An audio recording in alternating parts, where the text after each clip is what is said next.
owner Richard Desmond to build on the West Ferry Printworks site on East London's Isle of Dogs. He gave consent to the scheme on the 14th of January in the teeth of opposition from Tower Hamlets Council and his own planning inspector, who both considered the scheme oversized and lacking affordable housing. When Tower Hamlets took out a judicial review to challenge the Secretary of State, he took the extraordinary step of admitting his decision was unlawful because of apparent bias. That meant he avoided publishing all correspondence revealing the true reasons behind his decision in open court.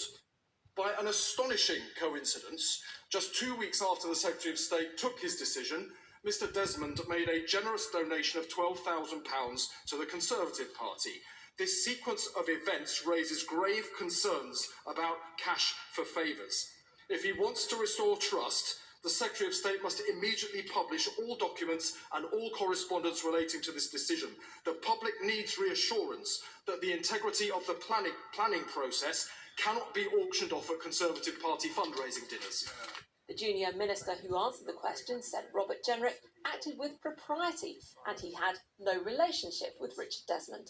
As to the decision on the 14th of January, which is outlined publicly and which the honourable gentlemen, honourable members can see online, that decision is all very clear. There were no discussions about the Sills issue between my right honourable friend and the applicant.